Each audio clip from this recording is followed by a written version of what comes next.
입을 열어 말을 하려는 순간 상대가 미세하게 고개를 돌리는 느낌. 혹시 그런 경험 있으신가요?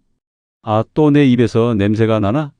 이 생각이 들기 시작하면 사람 만나는 것 자체가 두려워지고 말수가 줄고 웃음도 사라집니다. 안녕하세요. 시니어 구독자 50만 명과 함께 건강한 100세 인생을 만들어가고 있는 시니어 100세 건강의 치과 전문의 정성환입니다. 32년 동안 어르신들의 입냄새, 잇몸 질환, 구강건조증을 집중적으로 진료하며 수많은 분들의 삶이 다시 밝아지는 순간을 지켜봤습니다. 본격적인 이야기에 들어가기 전에 한 가지 부탁드립니다. 구독은 무료입니다. 그리고 여러분의 좋아요 한 번이 또 다른 어르신의 건강을 지켜주는데 정말 큰 힘이 됩니다. 미리 감사드립니다. 이제 제 이야기 하나 들려드릴게요. 얼마 전 진료실로 78세 김정순 할머니께서 조심스레 들어오셨습니다. 입을 열기조차 어려운 표정이었죠. 선생님, 손녀가 제 옆에 안 오려고 해요. 가까이 오기 싫대요. 그 말씀을 하시는데 목소리가 떨리고 눈가가 붉어졌습니다. 하루에 양치를 5번이나 한다고 하셨지만 냄새는 전혀 줄지 않았다며 손수건으로 계속 입을 가리고 계셨습니다. 어르신들, 혹시 이런 경험 있으신가요? 가족이 창문을 슬쩍 열어놓고 식사 중에 손주가 반대편으로 자리를 옮기고 대화 중 상대가 조금씩 뒤로 물러서는 순간, 그럴 때 마음이 얼마나 무너지는지 저는 너무 잘 압니다. 입냄새는 단순히 입 문제가 아니라 자신감, 관계, 일상 전체를 무너뜨리는 문제이기 때문입니다. 하지만 희망이 있습니다. 입냄새는 고칠 수 있습니다. 그리고 오래 걸리지도 않습니다. 제가 32년간 수천 명의 시니어 환자들을 치료하며 찾은 가장 빠르고 효과적인 방법, 오늘 그 비밀을 모두 공개해 드리겠습니다. 많은 분들이 이렇게 물어보세요. 선생님, 아무리 양치를 해도 왜 냄새가 안 없어지나요? 그 이유는 대부분 한 가지입니다. 입냄새의 60에서 70%가 혀에서 시작되는데 혀 관리를 거의 안 하시기 때문입니다. 김정순 할머니도 양치는 열심히 하셨지만 혀는 전혀 닦지 않으셨습니다. 그런데 혀를 세게 닦아도 문제입니다. 상처가 생겨 오히려 냄새가 더 심해지거든요. 그래서 제가 알려드린 방법은 아주 간단했지만 놀라운 효과를 냈습니다. 치약 위에 이것 단 한 방울만 떨어뜨려 양치하는 방법. 이렇게 하면 하루 만에 냄새 강도가 확 줄어듭니다. 실제로 김정순 할머니는 다음 날 이렇게 말씀하셨어요. 선생님, 어제 손녀가 제 옆에 앉았어요. 한 번도 피하지 않았어요. 얼마나 기뻐하셨는지 저도 함께 웃음이 나왔습니다. 이것이 무엇인지 궁금하시죠? 많은 분들이 박하오일, 가글, 레몬즙을 떠올리시지만 모두 아닙니다. 정답은 생강즙 한 방울입니다. 생강 속 진저롤 쇼가올 성분이 휘발성 황화합물이라는 입냄새 원인을 강력하게 잡아주기 때문이죠. 효과가 빠른 이유는 세균 억제와 항염 작용이 동시에 일어나기 때문입니다. 하지만 생강즙이라고 다 같은 생강즙이 아닙니다. 많은 분들이 잘못 만들고 잘못 보관해 효과를 못 보거나 오히려 역효과를 겪습니다. 이제 왜 생강 한 방울이 입냄새를 잡는지 원리는 설명드렸으니 이어서는 생강을 어떻게 고르고 어디까지 썰어야 하고 어떤 방식으로 즙을 짜야 약효가 살아나는지, 그리고 치약 위에 한 방울 넣어 닦는 정확한 방법을 아주 쉽게 알려드리겠습니다. 오늘 이 한 가지 비밀만 바로 실천하셔도 냄새 때문에 대화가 불편해요 라는 고민에서 훨씬 자유로워지실 겁니다. 좋아요 한번 눌러주시고 계속 함께 해주세요. 생강이 입냄새에 좋다는 말은 들어보셨을지 몰라도 치약 위에 한 방울을 올려 닦는다라는 이야기는 조금 낯설게 들리실 겁니다. 그래서 어떤 분들은 이렇게 물어보세요. 선생님, 생강을 그냥 씹어 먹으면 안 돼요? 생강차만 마셔도 효과가 있나요? 물론 따뜻한 생강차도 몸에 좋지만 입냄새를 빠르게 줄이는 데에는 직접 입안에 닿는 생강즙이 가장 빠르고 확실했습니다. 실제로 제 환자분들 중에서 치약에 생강 한 방울 루틴을 꾸준히 하신 분들이 냄새 강도가 가장 빨리 떨어졌습니다. 다만 여기서 아주 중요한 전제가 하나 있습니다. 잘못된 생강은 아예 쓰지 않는 것만 못하다는 점입니다. 먼저 생강을 고를 때는 반드시 손에 쥐었을 때 단단하고 껍질이 매끈하고 윤기가 나면서 심하게 마르지 않은 것을 선택해 주세요. 특히 검은 반점, 푸른 곰팡이, 축축하게 물러있는 부분이 보인다면 그 생강은 과감하게 버리셔야 합니다. 많은 분들이 아까우니까 곰팡이 부분만 도려내고 쓸게요 라고 하시는데 이건 정말 위험한 생각입니다. 곰팡이는 우리가 보는 겉부분만 문제가 아니라 안쪽으로 뿌리가 퍼져 있을 수 있어요. 입냄새를 없애려고 했다가 오히려 몸에 독소를 넣는 일을 만들 필요는 없겠지요. 생강을 사오셨다면 흐르는 물에 깨끗이 씻어 키친타월로 물기를 잘 닦아주세요. 그 다음 여기서 포인트는 한 번에 많이 만들지 말 것입니다. 생강즙은 신선할수록 항균력이 좋고 오래 둘수록 색도 변하고 냄새도 탁해집니다. 제가 환자분들께 권하는 방법은 이렇습니다. 1. 생강을 엄지손가락 마디만큼 잘라 껍질을 얇게 제거합니다. 2. 잘게 썰어 작은 가리용 믹서나 강판 손 다치지 않게 주위에 곱게 갈아줍니다. 3. 깨끗한 거즈나 커피 필터, 면보에 올려 손으로 꼭 짜면 맑은 생강즙이 나옵니다. 4. 이 생강즙을 작은 유리병에 담아 냉장 보관하시고 길어야 3일 안에 다 쓰는 것을 기준으로 하세요. 여기까지 준비가 끝났다면 이제 아주 간단합니다. 아침, 저녁 양치 때 치약을 칫솔에 짜신 후 생강즙을 면봉 끝에 살짝 묻혀 딱 한 방울만 치약 위에 톡 떨어뜨려 주시면 됩니다. 여기서 중요한 것은 힘 조절입니다. 생강이 들어갔다고 해서 이를 더 세게 닦을 필요는 전혀 없습니다. 오히려 힘을 빼고 부드럽게 특히 혀와 잇몸 경계 부위를 꼼꼼히 쓰다듬듯이 닦아주는 것이 더 중요합니다. 혀를 닦을 때는 억지로 깊게 밀어 넣지 마시고 혀 앞쪽 3분의 2 정도만 위에서 아래로 부드럽게 쓸어주듯이 닦아주세요. 이때 생강 특유의 매운 향이 코로 올라오면서 입안이 개운해지는 느낌을 받으실 겁니다. 제가 유독 한 방울만이라고 강조하는 이유가 있습니다. 생강을 많이 넣는다고 효과가 더 좋아지는 게 아니라 너무 자극적이면 오히려 잇몸과 혀가 아려서 중간에 포기하는 경우가 많기 때문입니다. 입안이 살짝 따끈하고 상쾌한 정도까지만 부담 없이 꾸준히 할 수 있는 강도가 가장 좋습니다. 한 번은 72세 이영호 어르신이 이런 실수를 하셨습니다. 선생님이 좋다고 하시니까 욕심이 나서 생강즙을 3방울이나 넣었어요. 그랬더니 입안이 얼얼해서 죽는 줄 알았어요. 웃으며 말씀하시긴 했지만 결국 이틀 동안은 아무것도 못 하셨습니다. 그래서 다시 강조해 드렸죠. 영호 어르신 좋은 것도 조금씩 오래가 정답입니다. 어르신들이 가장 많이 물어보시는 질문도 있습니다. 당뇨가 있는데 괜찮아요?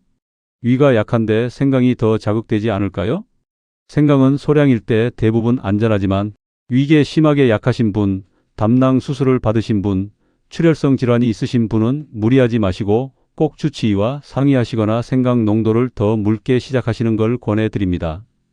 입안이 화끈거리거나 혀에 상처가 있거나 궤양이 있을 때는 잠시 중단하셔야 합니다.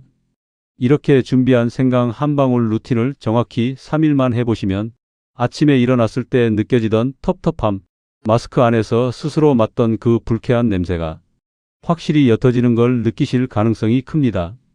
실제로 제가 보는 환자들 중 입냄새의 강도를 0에서 10까지 스스로 평가하게 해보면 평균 7에서 8 정도에서 시작하셨다가 생강 루틴 3일 후에는 4에서 5 정도로 떨어지는 경우가 매우 많았습니다.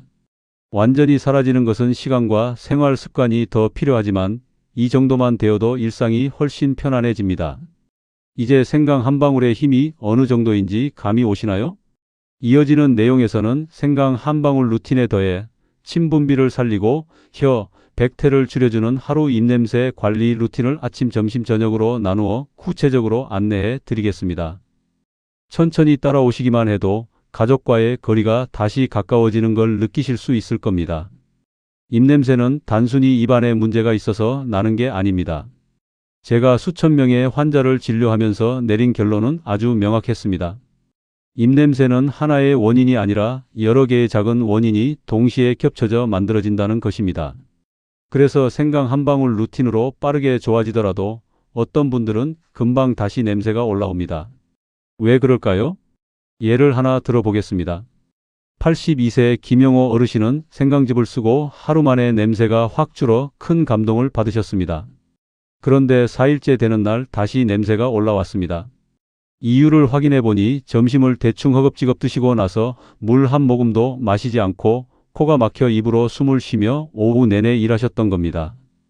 이렇게 입이 마르고 코가 막히면 세균이 다시 폭발적으로 늘어나 생강이 효과가 오래 가지 못하는 것이죠. 또 다른 사례도 있습니다. 71세 강정희 할머니는 아침에는 생강 가글을 하고 상쾌했지만 저녁에 다시 쓴내가 올라오곤 했습니다. 이유를 설명드리니 깜짝 놀라셨습니다. 선생님, 생강도 하고 양치도 했는데 왜 저녁엔 냄새가 나요? 알고 보니 점심을 드시고 바로 소파에 누워 TV를 보시는 습관이 있었고 이것이 위산이 식도 쪽으로 약하게 올라오는 위산역류를 자꾸 유발하고 있었습니다. 위산이 살짝 올라오기만 해도 신내와 함께 입냄새가 강하게 느껴집니다. 생강은 입 안 세균을 잡아주지만 위에서 올라오는 냄새까지 막아줄 수는 없으니까요. 이처럼 입냄새에는 눈에 보이지 않는 복병들이 숨어 있습니다.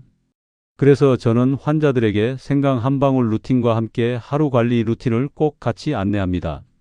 이 루틴은 입냄새가 다시 올라오는 걸 최대한 차단하기 위해 만든 보호막 같은 구조입니다. 아침은 하루 중 가장 냄새가 심한 시간대입니다. 밤새 입을 벌리고 주무시는 분들은 입안이 사막처럼 마르고 세균은 그 사이에 축제를 엽니다.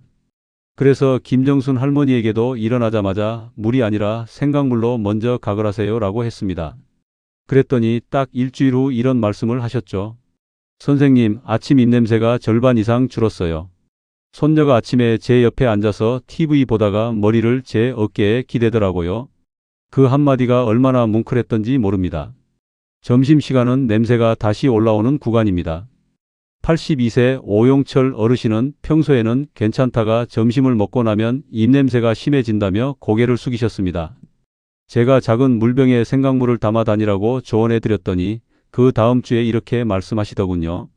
아이고 선생님, 생강물 5초 가글을 하고 나니까 모임에서 사람들 얼굴을 제대로 볼 수 있게 됐어요.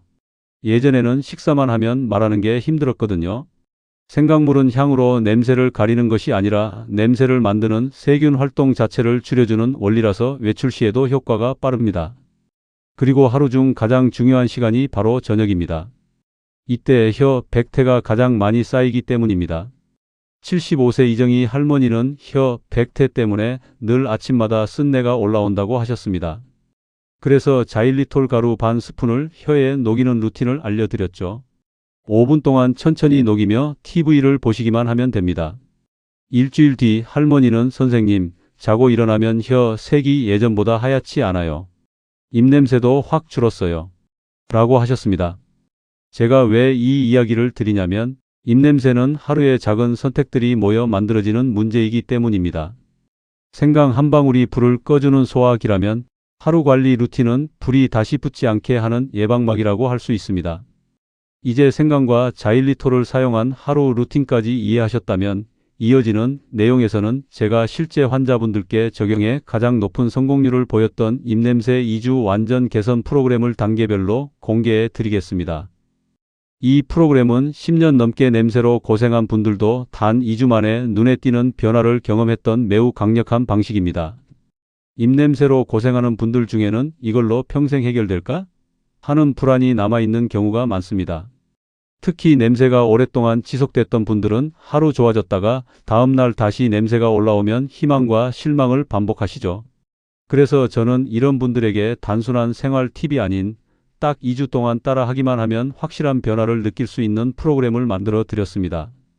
이 프로그램은 지난 10여 년간 제 진료실에서 수백 명에게 실제로 적용해 가장 높은 성공률을 보였던 방법입니다. 1단계 생강 한 방울 루틴 정착기. 초반 3일은 입냄새의 1차 원인인 세균 활동을 급하게 줄이는 기간입니다. 2단계의 목표는 입안의 텁텁함을 빠르게 줄이고 아침 냄새 강도를 반 이상 낮추는 것입니다.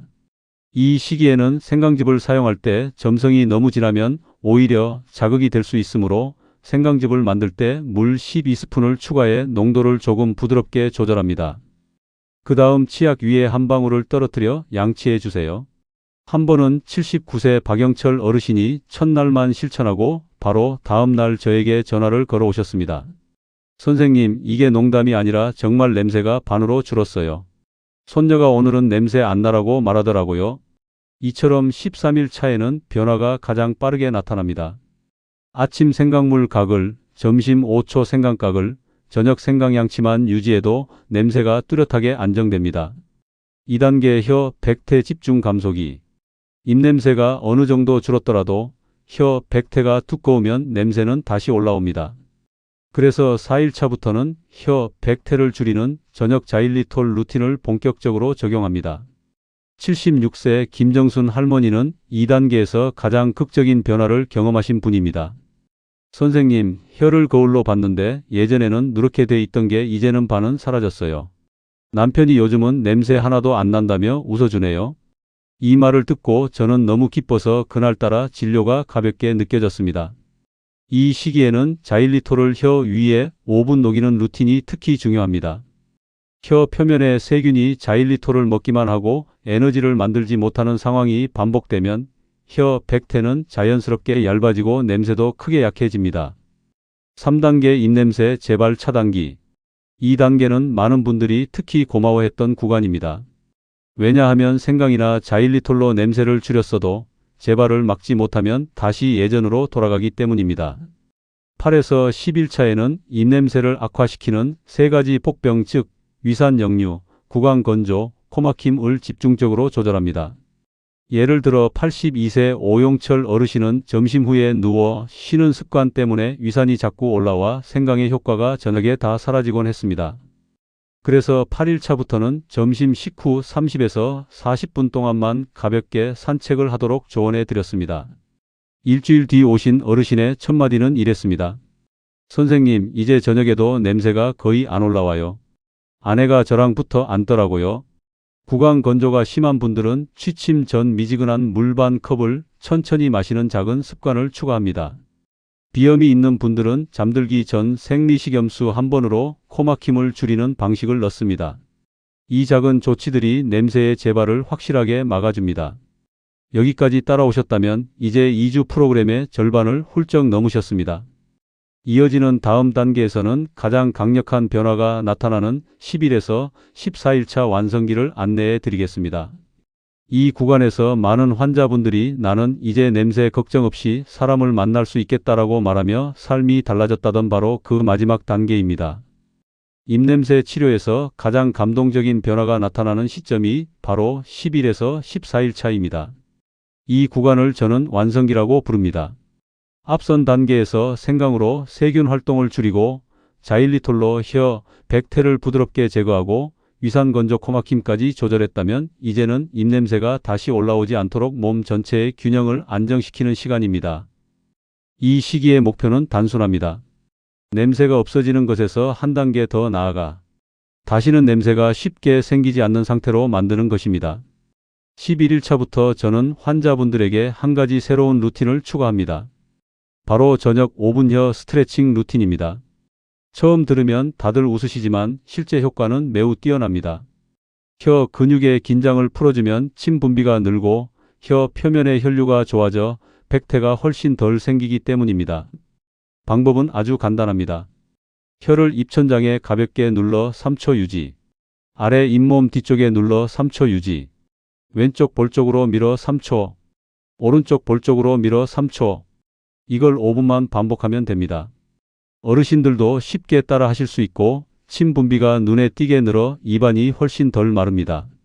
이 루틴을 처음 도입했던 환자는 74세 황영희 할머니였습니다.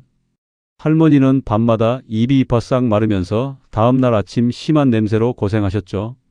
그런데 혀 스트레칭을 3일 정도 하시더니 놀라운 이야기를 들려주셨습니다. 선생님, 자다가도 입이 말라서 깨곤 했는데 요즘은 그게 거의 없어졌어요. 아침에 입냄새도 정말 많이 줄었고요. 이런 분들을 볼 때마다 저는 늘 이렇게 생각합니다. 입냄새는 복잡한 병이 아니라 몸의 작은 균형을 바로 잡아주는 과정이라는 것을요. 12에서 13일 차가 되면 많은 분들이 주변 가족들에게 이런 말을 듣기 시작합니다. 요즘은 냄새 하나도 안 나네? 엄마, 숨 가까이 와도 괜찮은데? 아버지, 요즘 입안이 훨씬 상쾌해 보이세요. 특히 제가 잊지 못하는 환자 중 한 분은 84세 이상철 어르신입니다. 10년 넘게 냄새 때문에 가족 모임에서도 말을 거의 하지 않던 분이셨죠. 2주 프로그램을 마치고 오셔서 이렇게 말씀하셨습니다. 선생님, 어제 손자가 제 무릎에 앉았어요. 할아버지 냄새 안 나? 라고 말하는데 눈물이 핑 돌더군요. 그 순간 저는 이 프로그램을 만든 이유를 다시금 깨달았습니다. 입냄새는 단순한 불편함이 아니라 가족과의 관계, 자존감, 삶 전체를 가리는 그림자라는 것을요. 14일차는 이 모든 과정을 하나로 묶는 정리 단계입니다. 이 시점에서 대부분의 환자분들은 냄새 강도가 시작 전과 비교해 70에서 90% 이상 감소합니다. 특히 생강 한 방울 양치, 저녁 자일리톨 루틴, 침분비 루틴을 함께 묶어 실천한 분들일수록 변화가 극적입니다. 마지막으로 14일차에는 본인의 상태를 점검해보는 자가 테스트를 해보도록 안내합니다. 방법은 간단합니다. 깨끗한 숟가락을 혀 앞쪽에 살짝 긁어보세요. 그 숟가락 냄새를 맡았을 때 냄새가 거의 느껴지지 않는다면 성공입니다. 만약 아주 약하게 텁텁함이 느껴진다면 하루 루틴만 유지하면 자연스럽게 안정됩니다. 2주 동안 생강 한 방울 루틴과 자일리톨, 그리고 위치모흡 관리까지 차근차근 실천하셨다면 이제 입냄새는 일시적으로 좋아진 상태가 아니라 다시는 쉽게 악화되지 않는 안정된 단계에 들어섰다고 보시면 됩니다. 많은 환자분들이 바로 이 시점에서 삶이 눈에 띄게 바뀌었다고 이야기하십니다. 어떤 분은 가족과의 대화가 편안해졌고, 어떤 분은 손주가 다시 옆에 앉기 시작했고, 어떤 분은 오랜만에 사람들과 모임에 나가 말을 마음껏 할 수 있었다고 하셨습니다. 입냄새라는 작은 문제가 이렇게 삶 전체의 분위기를 바꿀 줄은 대부분 상상도 못 하시죠. 2주 프로그램이 끝나고 나면 유지가 중요합니다. 어렵지 않습니다. 처음 2주처럼 빡빡하게 하지 않아도 되고 몇 가지 간단한 습관만 이어가면 지금의 상쾌함을 오래 지킬 수 있습니다. 가장 쉬운 유지 방법은 생강 한 방울 양치를 매일이 아니라 일주일에 3번 정도만 해주는 것입니다. 냄새가 올라올 것 같은 날, 외출을 해야 하는 날, 가족 모임이 있는 날에만 해도 충분합니다. 생강의 항균 효과는 지속력이 좋아 3번만 해도 세균 활동이 지나치게 올라오는 걸 막아줍니다. 저녁 자일리톨 루틴도 일주일에 2번 정도만 유지해도 좋습니다. 나이가 들면 혀 표면의 돌기들이 쉽게 마르고 음식을 먹지 않는 밤 사이에 백태가 금방 쌓입니다. 자일리톨을 녹여주는 것만으로도 아침에 깨어났을 때 느끼던 텁텁함이 거의 사라집니다. 단 것을 조심해야 하는 분들은 양을 조금만 줄여도 효과가 그대로 이어집니다. 그리고 몸의 균형을 유지해주는 작고 중요한 습관 몇 가지가 있습니다. 잠들기 최소 3시간 전에는 식사를 끝내고 물은 한 번에 많이 마시기보다 조금씩 자주 마셔 침이 마르는 것을 막아주는 방식으로 바꾸는 것입니다. 이런 작은 습관 하나가 위산 역류와 입안 건조를 크게 줄여 입냄새 재발을 예방해 줍니다. 비염이나 코막힘이 있다면 잠들기 전 따뜻한 찜질을 몇 분만 해주는 것으로도 입으로 숨 쉬는 현상이 많이 줄어듭니다. 제가 진료한 어르신들 중 절반 이상이 밤에 입을 벌리고 자면서 입냄새가 악화되고 있었는데 코막힘을 조금만 관리해도 다음날 아침에 냄새 강도가 크게 달라졌습니다. 제가 환자들과 2주 프로그램을 진행하며 매번 느끼는 점은 입냄새는 단순히 입에서 나는 냄새의 문제가 아니라는 사실이었습니다. 냄새 때문에 가족들이 조금 멀어지고 말수가 줄고 자신감이 사라지고 사람 앞에서 웃는 것도 조심스럽게 되는 그런 보이지 않는 상처가 쌓여가는 문제였습니다. 그런데 단 2주 만에 이런 시간이 달라지는 모습을 볼 때마다 저는 치료를 넘어 한 사람의 하루가 달라지고 있다는 사실을 실감했습니다. 84세 이상철 어르신이 마지막 날 저에게 했던 말은 아직도 잊지 못합니다. 선생님, 어제 손자가 제 무릎에 와서 앉더니 이렇게 말했어요. 할아버지 냄새 안 나? 그 말 한마디 듣는데 제가 10년 만에 다시 살아난 느낌이었어요. 그 순간 저는 마음속으로 이렇게 생각했습니다. 입냄새 치료는 입만 바꾸는 게 아니라 삶을 바꾸는 일이라고. 이제 여러분도 그 첫걸음을 이미 내디디셨습니다. 만약 오늘 알려드린 방법이 도움이 되셨다면 좋아요와 구독을 눌러주세요. 구독은 무료지만 여러분의 작은 클릭이 또 다른 어르신의 삶을 바꿀 수 있습니다. 댓글도 꼭 남겨주세요. 생강 루틴 시작합니다. 저는 혀 백태가 심한데 어떤 루틴이 맞을까요? 이렇게 남겨주시면 여러분 상태에 맞는 맞춤형 요약 루틴도 알려드리겠습니다. 혹시 주변에 입냄새 때문에 속상해하시는 분이 계시다면 이 영상을 공유해주세요. 같이 해보자라는 한마디가 누군가에게는 큰 위로가 될 수도 있습니다. 여러분의 상쾌한 미소가 제게는 가장 큰 보람입니다. 오늘도 건강하고 행복한 하루 보내시길 진심으로 바랍니다.